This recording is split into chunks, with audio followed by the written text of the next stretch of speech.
एक दो तीन। अभ्यस्त मार्गण किसे कहेंगे? पूरे बता दे। बाहर से आएंगे। इग्नोर कीजिए।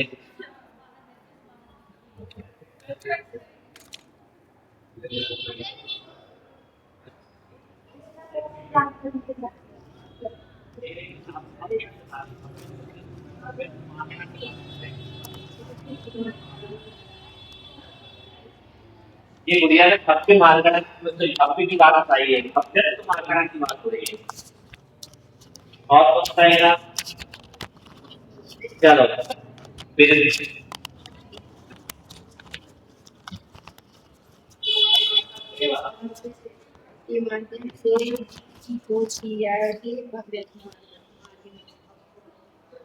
बहुत बढ़िया। ये करता है कि अभ्यस्त और अभ्यस्त के माध्यम से एक की खोज की जाए, उसे क्या कहते हैं?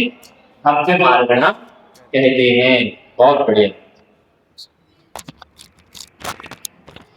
अब अगला प्रश्न है, भव्य मार्गणा के कितने भेद हैं? भव्य मार्गणा के कितने भेद हैं? आ जाओ गुड़िया। 3 भेद है। 3 भेद है? गलत है। भव्यत्व मार्गणा के पूछ रहा हूं मैं भी। भव्यत्व मार्गणा के कितने भेद हैं? मार्गणा कोई बोलेगा नहीं? हाँ नाम पता है?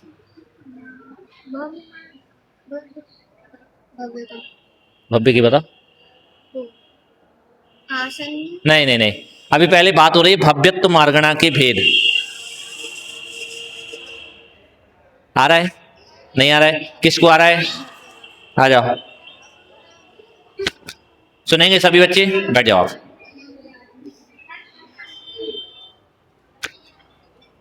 दो है।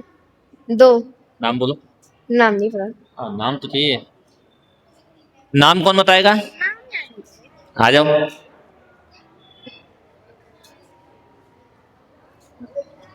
हाँ भव्य मार्गणा और अभव्य मार्गणा। क्या बताया? ताली बजा देंगे। गुड़िया ने बताया भव्य और अभव्य, 2 प्रकार के भव्यत्व मार्गणा के 2 भेद बताए थे ना, भव्य और अभव्य। बैठ जाइए आप लोग। अब हम बात करते हैं भव्य, ठीक है ना? भव्य किसे कहते हैं? भव्य किसे कहते हैं? यहाँ किसी का नाम भव्य तो नहीं है? है? हाँ तो भव्य बताइए, भव्य किसे कहते हैं?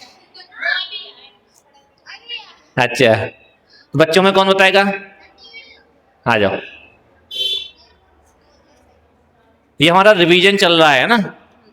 जिसमें मोक्ष पाने की योग्यता है उसे क्या कहते हैं? भव्य। भव्य। हाँ उसे क्या कहते हैं? भव्य कहते हैं। बढ़ जाइए। जिसमें मोक्ष प्राप्त करने की योग्यता हो उसे भव्य कहते हैं। अच्छा, अब ये कौन बताएगा कि अभव्य किसे कहते हैं? बिना पढ़े बिना सुने, यदि किसी ने नहीं भी सुना हो तो भी बता सकता है कि अभव्य किसे कहते हैं। आ जाओ गुड़िया, फिर से आ जाओ तुम। हाँ, अभव्य किसे कहते हैं? जिसमें मोक्ष पाने की वो योग्यता ना हो उसे क्या कहेंगे? उसे अभव्य माध्यम। हाँ अभव्य कहेंगे। बहुत बढ़िया, बहुत बढ़िया। जिसने मोक्ष जाने की योग्यता नहीं है उसे अभव्य कहते हैं। अब अगला प्रश्न है, भव्य कितने प्रकार के होते हैं? बोलेगा कोई नहीं? नाम भी पूछेंगे क्योंकि हम नाम पूछेंगे। अभी तक जिसने नहीं बताया है, ऐसे कोई बताएं जिसने नहीं बताया है? है कोई जिनने नहीं बताया है? तुम्हें नाम ही तो पता बताना है। चलो वो भाभी जी बता रहे हैं पीछे से। हाँ ऐसे बता दीजिए। यहीं माइक पे आ जाइए, आ जाइए, आ जाइए, माइक पे आ जाइए।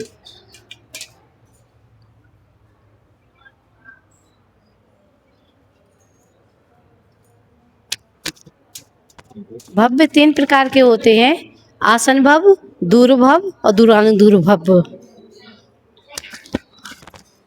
बहुत बढ़िया। कितने प्रकार के वो बताए हैं? 3 प्रकार के। आसन्न भव्य, दूर पहले क्या है, आसन्न भव्य, दूर भव्य और दूरानुदूर भव्य। अब इन तीनों को डिस्क्राइब करके कौन बताएगा? हाँ शॉर्ट में, लेकिन डिस्क्राइब मतलब उसका पूरा महाराज जी ने जो बताया है, हाँ उदाहरण सहित। आइए भाभी जी, सब बच्चे सुनेंगे। हाँ जो ये देखना, ये कौन सी गलती कर रही हैं, ठीक है ना? जो गलती ये करें वो बच्चे बताएंगे, ठीक है ना? सुनना, बताइए। सर क्या है कुछ नहीं बोल भव्य कितने प्रकार के होते हैं, उनका डेफिनेट मतलब डिस्क्रिप्शन करना है।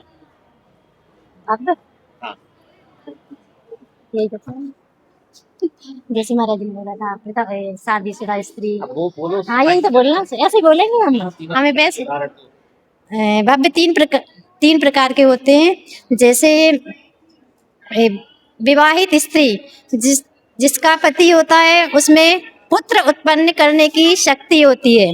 दूसरा है अविवाहित स्त्री, वह पुत्र उत्पन्न नहीं, अविवाहित स्त्री बोलेंगे उसको, बालिका, तो वो उसमें पुत्र उत्पन्न करने की योग्यता नहीं होती है। तीसरा है विधवा स्त्री, वो विधवा स्त्री वो पुत्र उत्पन्न नहीं कर सकती है क्योंकि उसका पति नहीं है। और क्या बोलेंगे? हाँ और कुछ बोलते हैं? हाँ बहुत बढ़िया, ताली बजाएंगे। इसके अलावा और कौन डिस्क्रिप्शन करेगा इसका? क्योंकि इन्होंने सिर्फ अभी उदाहरण दिया है, तीनों भव्य की परिभाषाएं नहीं बताई हैं। हाँ अब बताइए कौन इसको सही करके बताएगा, तीनों पूरे, पहले तीनों की परिभाषाएं और साथ में उदाहरण बताइए। तीन भव्य बताए थे ना, सबसे पहले निकट भव्य, फिर दूर भव्य और फिर दूरानुदूर भव्य। तो इन तीनों की परिभाषाएं और उदाहरण कौन होता है? आ जाओ गुड़िया। हाँ तो आप सीधे उदाहरण पे आ गई ना।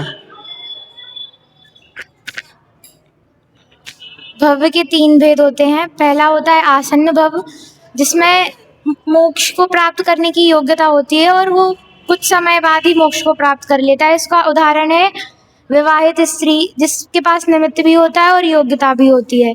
और दूसरा भेद है इसका दूर्भव, इसका उदाहरण है अविवाहित स्त्री, जिनके पास योग्यता तो है लेकिन निमित्त नहीं है।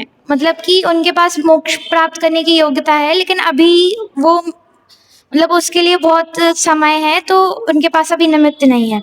और दूर्भव ये एक टाइप से अभव्य भी कह सकते, क्योंकि इनके पास योग्यता तो है लेकिन ये कभी भी मोक्ष को प्राप्त नहीं करेंगे। इसका उदाहरण है विधवा स्त्री, जिनके पास योग्यता तो है लेकिन निमित्त उन्हें कभी भी नहीं मिलेगा। भव्य का उदाहरण क्या है? अभव्य का उदाहरण बाल बालिका है, जिसके पास निमित्त तो कितने भी हो जाए लेकिन उसके पास योग्यता नहीं है, तो वो मोक्ष को प्राप्त कभी नहीं कर सकती। हाँ इसमें देखिए, सबसे पहले अभव्य का क्या बताया था? बंध्या स्त्री। अभव्य का क्या बताया था? बंध्या स्त्री, कि जिसमें योग्यता तो है, जिसमें योग्यता ही नहीं है। बंध्या स्त्री में क्या होती है? पुत्र उत्पन्न करने की योग्यता नहीं होती है, ठीक है। ऐसे ही अभव्य है, अभव्य में मोक्ष जाने की योग्यता नहीं होती है। उसे कितने भी निमित्त मिल जाएं, बंध्या स्त्री को कितने भी निमित्त मिल जाएं, लेकिन वह पुत्र उत्पन्न नहीं कर सकती। ऐसे ही अभव्य है। उसके बाद है आसन्न भव्य। आसन्न भव्य होती है सधवा स्त्री। कौन सी स्त्री? सधवा स्त्री, मतलब जिसके पति है और जिसमें पुत्र उत्पन्न करने की योग्यता भी है, निमित्त भी है, उपादान भी है, तो वो क्या हो गया? आसन्न भव्य या निकट भव्य। फिर है दूर भव्य। दूर भव्य का अर्थ यह होता है ऐसे जीव जिनमें अभी वर्तमान में तो योग्यता नहीं है, लेकिन भविष्य में वह वो योग्यता उनको प्राप्त कर सकते हैं। ऐसे निमित्त उन्हें मिले, योग्यता है लेकिन अभी निमित्त नहीं है, लेकिन भविष्य में क्या होगा? जब निमित्त मिलेंगे तो वह उनको क्या कर लेगी? प्राप्त कर लेगी। जैसे कौन सी स्त्री बताई थी? अविवाहित स्त्री, की जिसके में योग्यता तो है पुत्र उत्पन्न करने की, लेकिन अभी उसकी शादी विवाह नहीं हुआ है, इसलिए अभी उसमें क्या है, वो निमित्त नहीं मिला है, लेकिन भविष्य में जब निमित्त मिलेगा तो उपादान शक्ति भी क्या हो जाएगी, जागृत हो जाएगी। फिर उसके बाद बताया था दूरानुदूर भव्य। दूरानुदूर भव्य का मतलब ऐसे जीव जिनमें क्या है, दूरानुदूर भव्य का मतलब है जिनमें योग्यता तो है लेकिन उन्हें निमित्त कभी नहीं मिलेंगे। जैसे विधवा स्त्री, उनमें पुत्र उत्पन्न करने की क्षमता तो है लेकिन उन्हें कभी निमित्त नहीं मिलेंगे। इस प्रकार से ये कितने, 3 प्रकार के भव्य हो गए और एक अभव्य हो गया। ये भव्यत्व मार्गणा इस प्रकार से हमने समझी, ठीक है ना। तो ऐसे ही हमें क्या करना है, रिवीजन करते रहना है ताकि हमारा विषय क्या होता रहे, क्लियर होता रहे। ओम नमः सिद्धेभ्यः।